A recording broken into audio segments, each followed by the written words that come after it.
so in yesterday's game, we ended up with in this shape a lot. I think most of you guys recognize this shape. It is 4-3-3, which is not what we're playing. And I want to explain very simply what everybody's roles is in offense so we can work on it on Monday. So the 9 traditionally is the striker up top. And this offense, we're with the front of a diamond, it's a false 9. All that means is that they drop in and they play more in the midfield than they do up top. The biggest thing I want everybody to understand is this is our playmaker on the field. This is a target player that everybody on the field is trying to get the ball to. The 9 is looking to, maybe the ball's at the center back, they're looking to occupy a space they can receive it past, deeper beyond where the 6 and other players are. They might receive it here at midfield with these 2 forwards high. They're just constantly looking for the ball. They might get it here, play off the 6, move into another position to get the ball back. They might play here, move into position, get the ball back. Or this player dribbles in and they make a run forward to score. But the main objective of this player in our shape is to constantly find the ball. And we, as a team, are constantly looking to get the ball there. And does that mean that that's the only pass we should make? No. During a game, the 9 might be occupied by defenders here, and we play a ball into a 6 who's on a different plane. And then the 9 can move into a different position to receive a ball from that player. So possession is just the same. Everything's possession. But if we can get the ball to our 9, we will have success coming forward. Many times the 9 will start back near the 4-5 and then drop into, when they're back here, all they're looking for is what space is available for me to check into. So here, the 9 can maybe check into here, get her ball here, maybe a little bit wider, maybe into this space. But all they're looking for, the only time they're here, they're trying to occupy the 2 center backs and then check in to an open space. The role of the 7-11 then becomes depth up top. We want to keep this line back away from the 9. And they make sure the defensive line is always aware of them and always tracking them so they can't pull forward. Now, if this 9 goes, this may happen too at times where the back line goes forward, maybe the 6 is occupied somewhere else. That also creates lanes for the 7-11 and behind. One of the roles is if the 9 gets it here, let's say the 9 got it here in the half space. This player here could position himself on the outside of a 3 and just slowly drift out. Make the 3 come with him a little bit, exploit a gap in behind. Okay?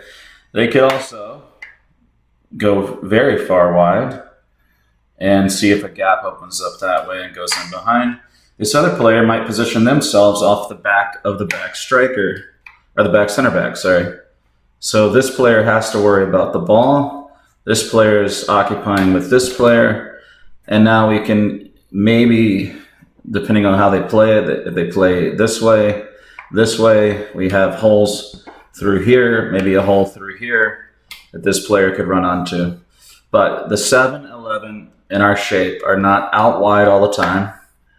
They are off, at least one always has to be occupying the forward space and looking for runs in between defenders and gaps up high. Okay, the rest of our center mids, 6, 8, and 10. Say the 9 had gotten the ball here, the false 9. The 2, 8, and 10 are always the shuttlers. They're the shuttlers on defense. Their responsibility on offense is connection and support. If this was what the 7-11 were doing right here, then the opposite side striker might make half space or forward run into this space. The other one can be very close to this player and just support maybe in this position here, leaving room for 3 on the outside still to run, but more of a half space, slightly different angle. The 6 then has an option to go here. So what you'll see is the 9 has surrounding players by all these support players looking around, but 8 and 10, one forward, one back. Maybe the 9 starts dribbling in. This player creeps in. This player can drift a little bit wider, create space. Now this player is looking for a back run in behind. So all of these players should be near the ball, looking to give options off of the 9. And the 2 and 3, let's go back to this position here. 2 and 3, this 3 should be here. 4 and 5 can slide a little bit, and our 2 can slide a little bit towards the ball, forming a back 3 for a counterattack. And if the ball's lost, the 6 would fill in the gap. But the near ball side 2 and 3 should be supporting the play. Now they could just go to here. Now you have a diamond on the side, and that's it. They could go here, play forward. They could, if this player makes the run in their space, they could make the run all the way up. But just understand that the 2 and 3 do not have to run the entire length of the pitch. Yesterday's game, though, we hung all the way back here all the time, and we had no extra width on the side. So more options, multiple options near the ball. The last part is 4 and 5 on offense, and 6 are all. These are basically all center backs for the most part in this shape. The 6 is a deep lying playmaker that can find forward passes, but the 4 and 5 are looking for 2 options, either finding our 9, maybe an 8 and 10 if that's available.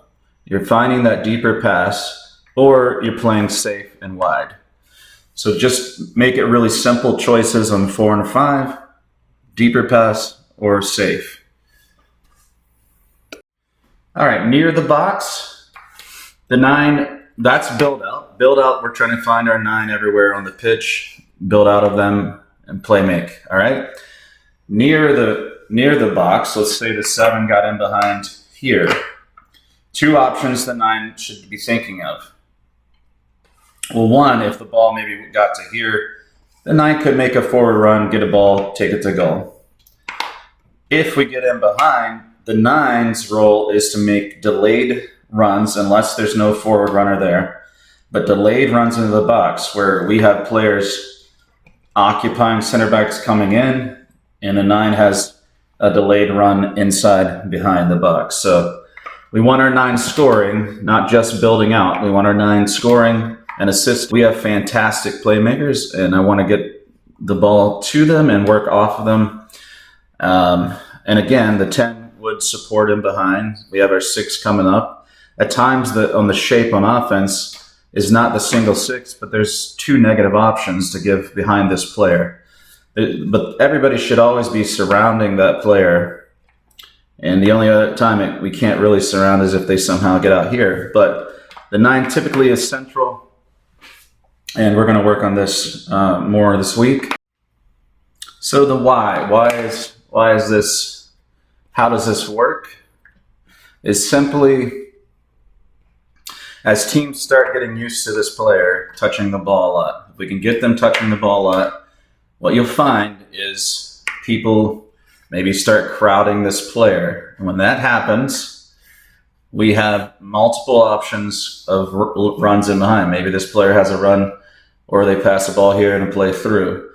But if we can get any kind of double team on this playmaker at any point, and they can take a good touch or make a good pass out of it, we have multiple options, or perhaps they can find a split pass or over the top forward. So the idea is having playmakers touch the ball, make plays, and the rest of us have to make every read possible to support that player.